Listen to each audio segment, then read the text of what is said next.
Olá, esse é mais um momento em que nós nos dedicamos um pouquinho a pensar sobre a nossa bendita doutrina espírita, que é luz, que é amor e que é caridade. Esse é um projeto chamado Comunhão no Lar, da Diretoria de Ensino da Comunhão Espírita de Brasília. Bendita doutrina espírita, que faz com que consigamos, mesmo que por poucos momentos, sair do nosso dia a dia, das nossas preocupações menos importantes, para que possamos fazer reflexões necessárias a seres que hoje se sabem com certeza reencarnados com o único objetivo, o objetivo de evoluir espiritualmente. E nós começamos fazendo algumas perguntas para nós mesmos, para ajudar a nossa reflexão do momento. Por que somos assim? Por que temos tanta dificuldade em estender um prato de comida àquele que nos pede? Por que temos tanta dificuldade a estender um copo de água àquele que tem sede? Por que somos assim? Por que nesses momentos encontramos desculpas, dizemos que não temos tempo, pedimos para que a pessoa volte um outro dia, num outro momento, esquecidos que a fome dói na hora, que a fome não espera e que a fome é um dos maiores sofrimentos. Não é só um sofrimento físico, é com certeza também um sofrimento psicológico, um sofrimento moral. Por que somos assim? Por que tanta dificuldade em visitar um doente acamado, preocupado com a sua vida, atemorizado pela situação? Por que temos tantas dificuldades em visitar um lar que tenha sido visitado pela morte, pelo desencarne, como nós sabemos? Por que será que ainda temos essas dificuldades? Por que somos assim? Será que nos julgamos com um salvo-conduto de Deus? Será que ignoramos que a dor chega para todos, especialmente quando estamos encarnados no mundo de provas e expiações? Será que a doutrina espírita ainda não nos abriu para essa nova realidade? Porque nós sabemos que aquelas pessoas que situam a existência apenas entre o berço e o próximo túmulo têm uma dificuldade maior. Para nós, beneficiados por essa bendita doutrina, para nós que temos a certeza de que um dia criados por Deus, jamais deixaremos de existir, para nós que precisamos ampliar as nossas formas de ver as pessoas, os fatos, a própria vida, é preciso mudar. É preciso não ser mais assim. Quando nos perguntarem por que somos assim, talvez nós já possamos responder de uma forma um pouco mais positiva. O Espiritismo nos mostra que fora da caridade não há salvação. E sabemos que a salvação para os espíritas é a evolução que precisamos nós todos fazer, alimentar em nosso íntimo. Sabemos que a salvação não é um processo exterior a nós, que é um processo longo, muitas vezes doloroso, que nós já viemos trabalhando em inúmeras encarnações passadas e que talvez desta vez, benditos pela doutrina, possamos mais conscientes trabalhar de uma forma melhor. Talvez possamos responder porque somos assim. Somos filhos amados de Deus. Sabemos que Deus não pune a nenhum de seus filhos.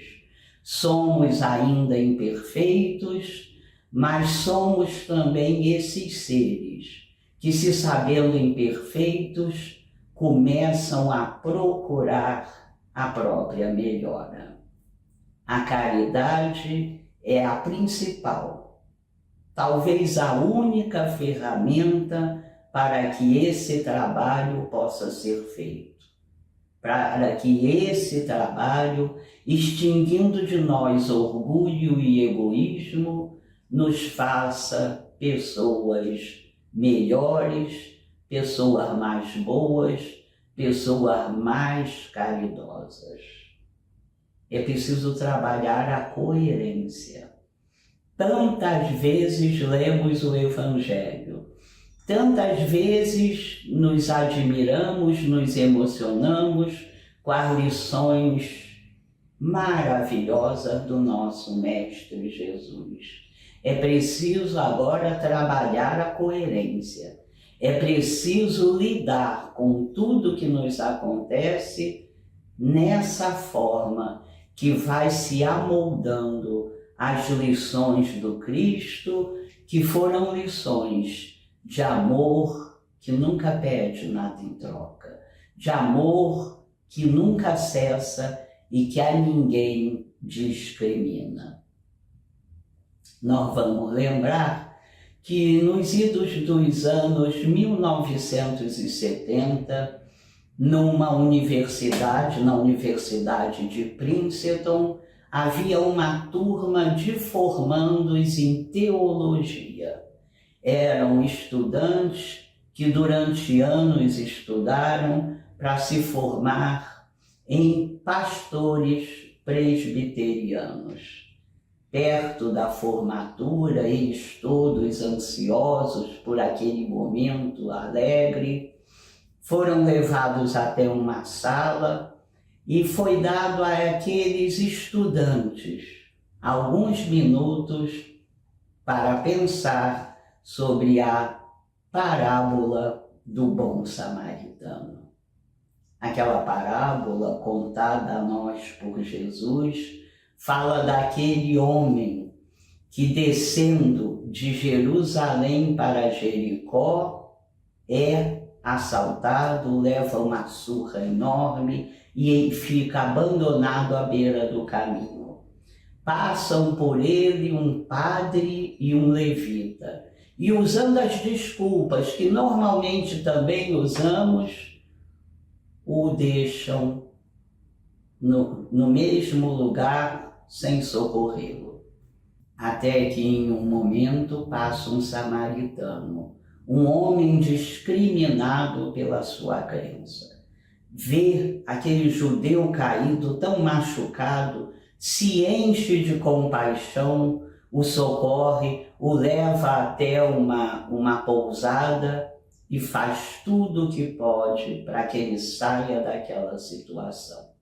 Era sobre essa parábola que os estudantes foram indicados para pensar e, depois de percorrer um longo corredor, se apresentar à reitoria da universidade. Não sabiam que havia ali um experimento social.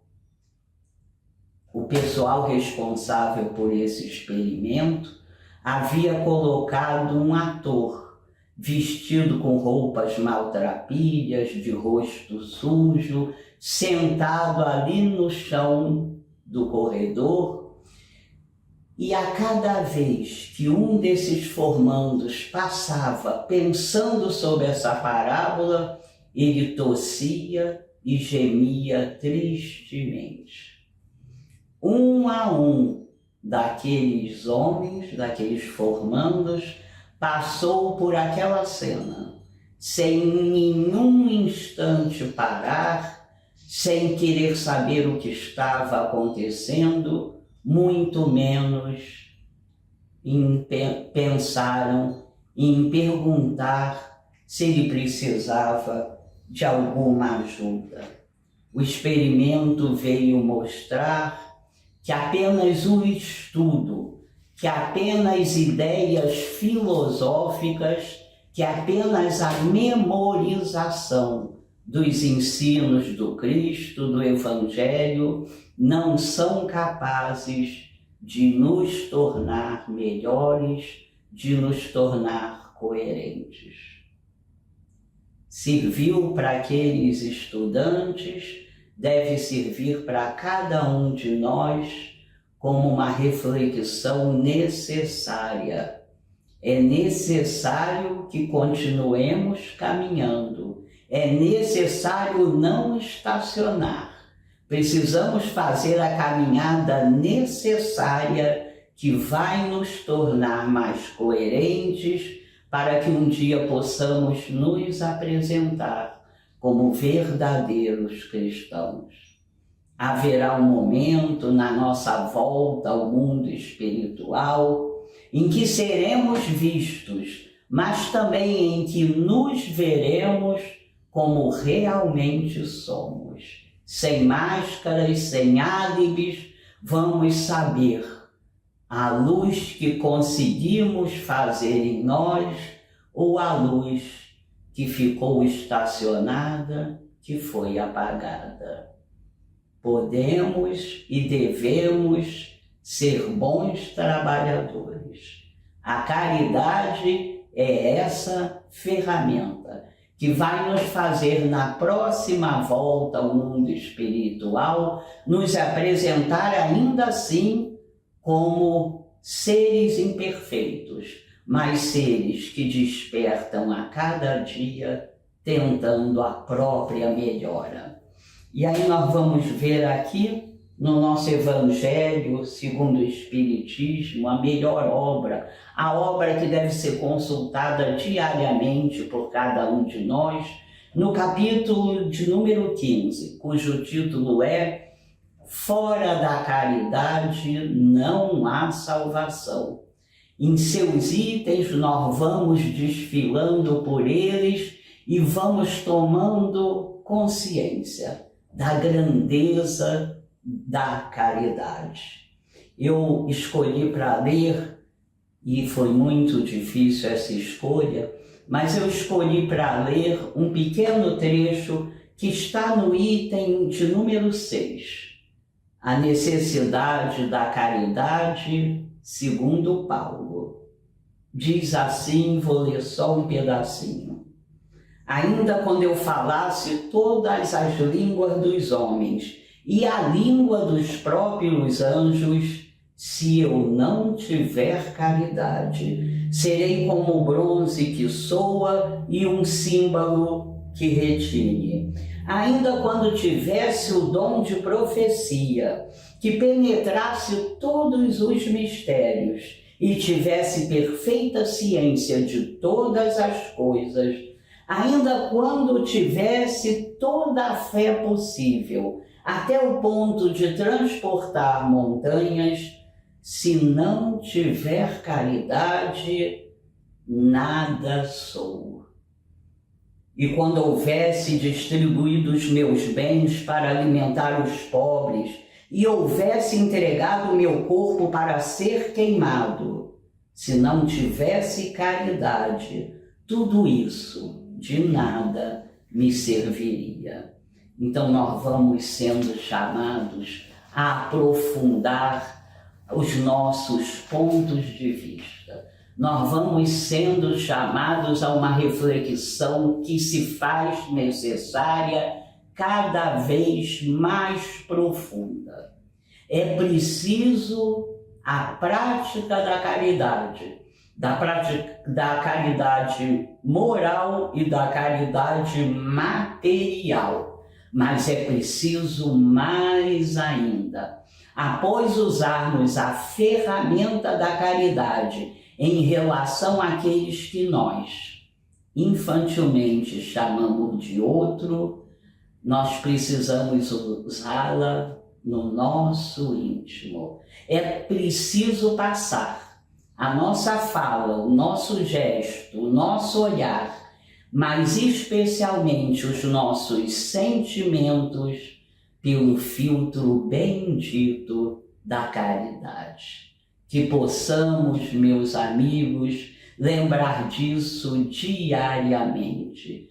Que possamos, meus amigos, todos nós, de mãos unidas, com muita humildade e com muita gratidão, trabalhar. Mas não qualquer trabalho.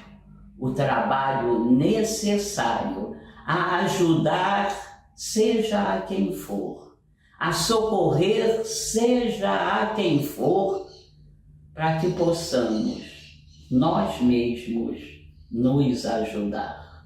Ninguém, absolutamente ninguém evolui, ninguém se supera se não praticar a caridade em todas as formas sobre as quais ela nos chegue.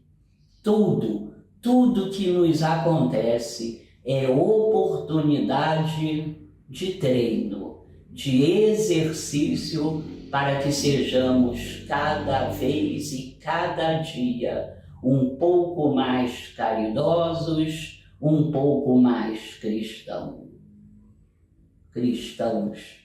Ser cristão é ser caridoso. Ser cristão é ser manso e pacífico. Ser cristão é não discriminar, seja a quem for, é não julgar a ninguém. Benditos sejamos nós, continuemos todos a perseverar, porque a vitória, a única que interessa, é a vitória sobre o nosso orgulho, sobre o nosso egoísmo, a única que nos fará realmente felizes. Temos tudo para essas lutas.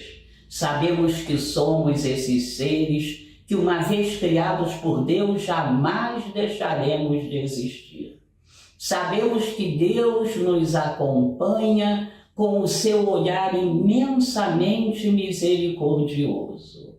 O que precisamos agora é do bom ânimo, tantas vezes recomendado, especialmente por João, que nos enchamos, que nos repletamos agora do bom ânimo para começar, nesse começo de nova jornada, a nos fazer a cada dia um pouco melhores, um pouco mais cristãos. Que nesse momento Jesus visite o nosso lar, Jesus se aproxime de cada um de nós, que encontrando qualquer um de nós numa situação mais triste, possa nos abraçar, enxugar as nossas lágrimas e nos dar a certeza de que tudo passa. Obrigada por esses momentos em que, unidos com corações mais leves, fazemos os nossos pequenos exercícios. Sê conosco, Jesus, graças a Deus.